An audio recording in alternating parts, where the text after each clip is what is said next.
สบายดี เจอกันอีกแล้วมื้อนี้ตำบักหุ่งเฮิมใส่เส้นเฟอร์แล้วก็ใส่เห็ดแล้วก็เกี๊ยวหมูแล้วก็สลัดผักสลัดแล้วก็หอมปอมแล้วก็ผักหอมลาบบักเผ็ดใหญ่ตามขาดไม่ได้ก็คือ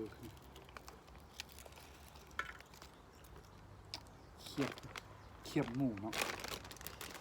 มาเด้อมากินนำกันลงมือเลยแซ่บ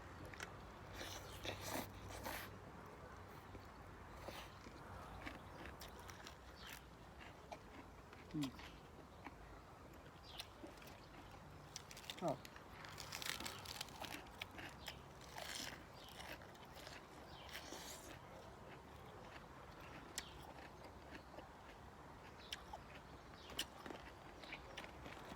อากาศก็อยู่บ้านเท่าไหร่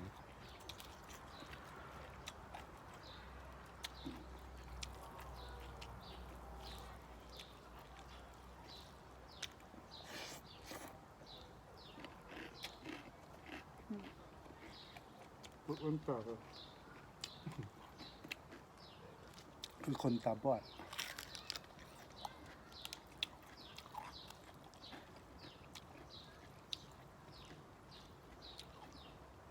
แซ่บบักหุ่งกำลังเฮิม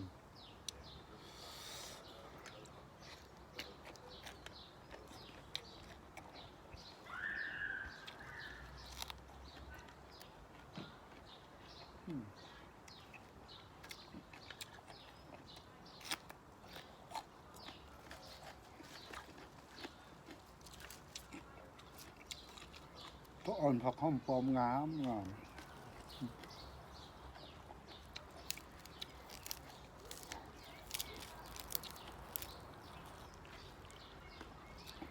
บรรยากาศได้ดีเสียงนกเสียงกาฮ้องโอ้ยอ่อนซอย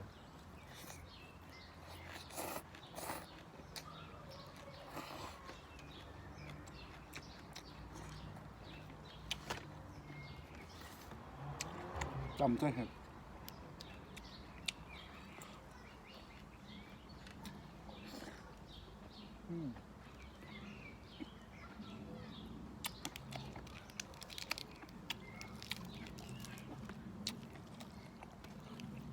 ครับ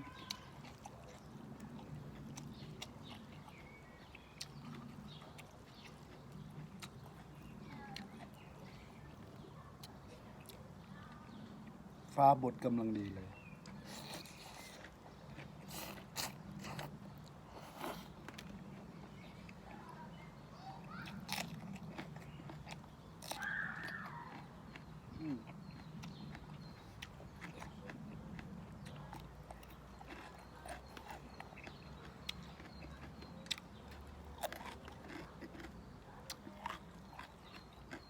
ข้าวชิโกเล่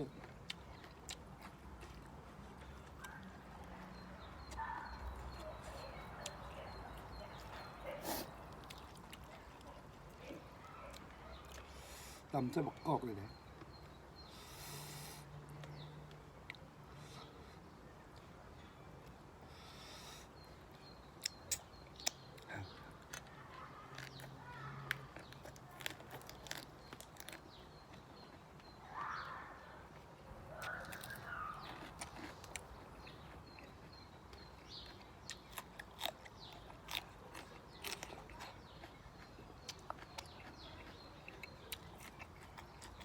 ครับ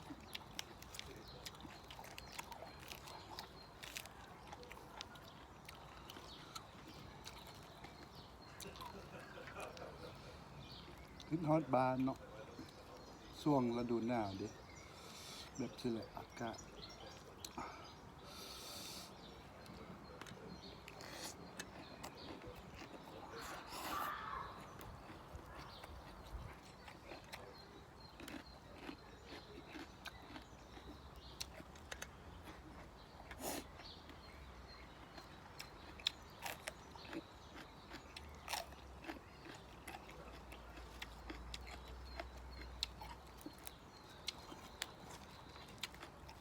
หอมลาบก็งามงาม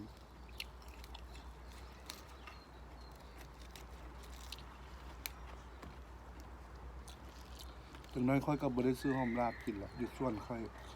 กำลังขึ้น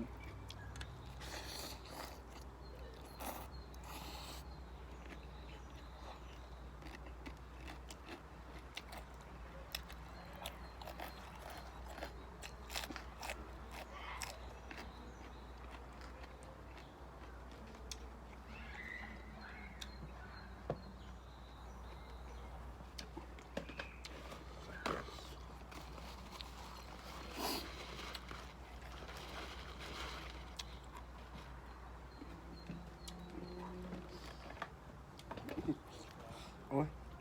จะเป็นอย่างปันเก็บปูใส่ดงเนาะแซ่บแซ่บมาเด้อมาเด้อมาเด้อเนาะ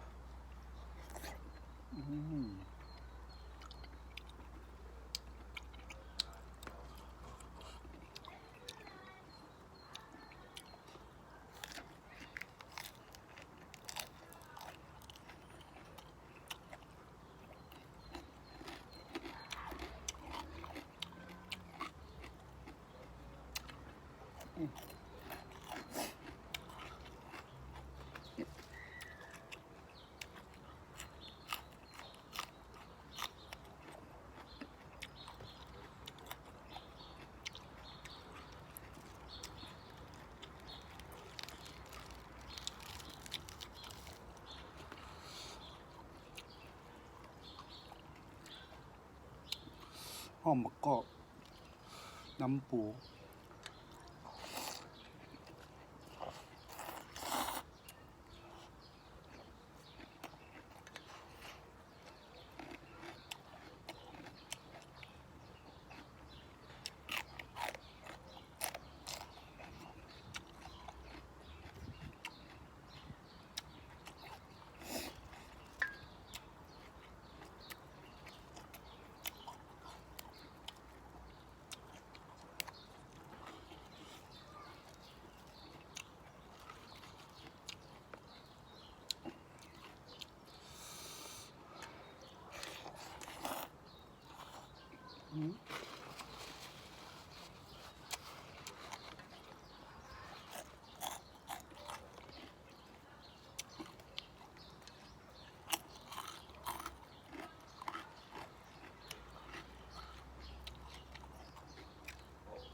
กุ้งเพิ่มเป็นตัดแซ่บแท้ว่า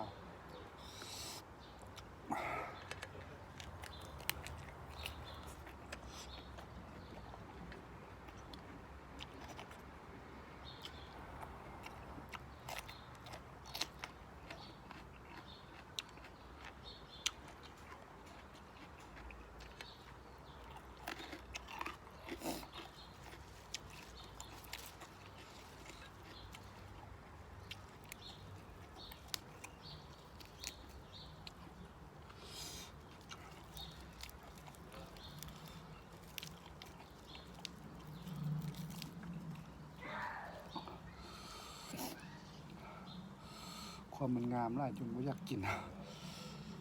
ผักอันหอมปลอมหอมลาบ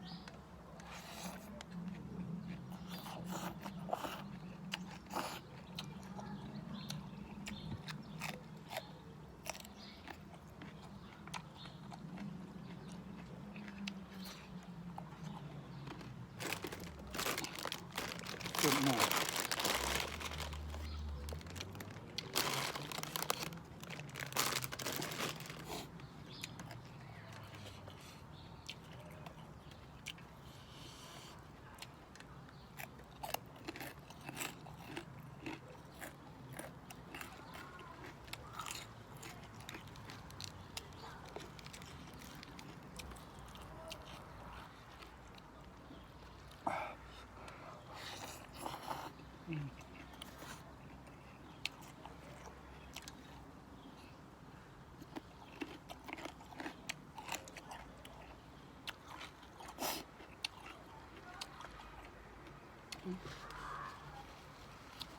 ก็ขี้มูกเนาะ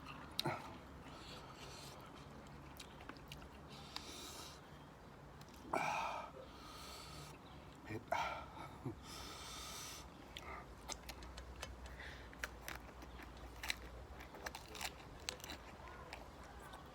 อืม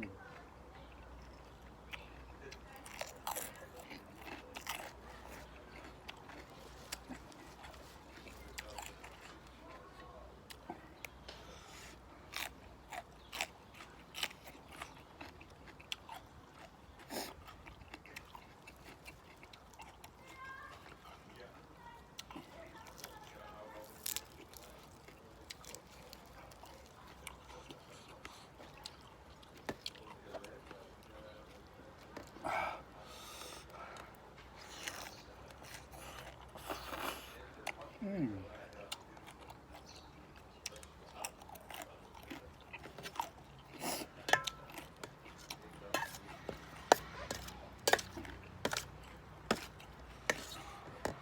น้ำก่อน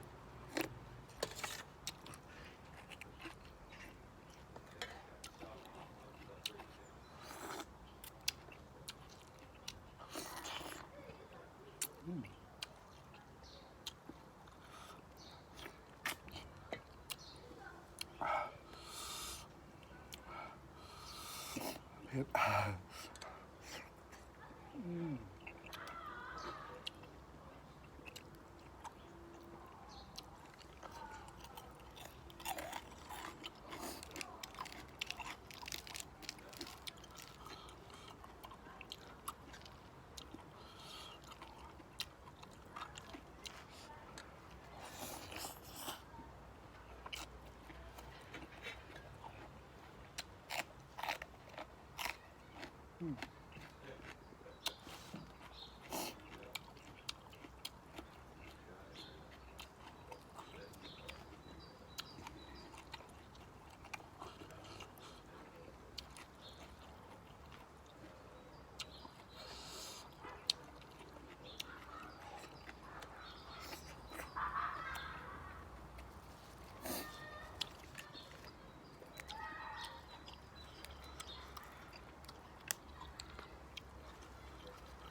อ่าเผ็ด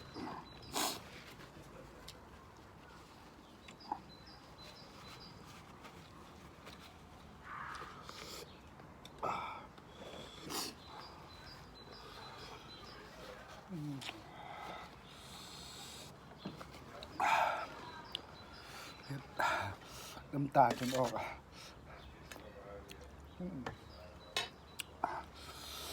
อิ่ม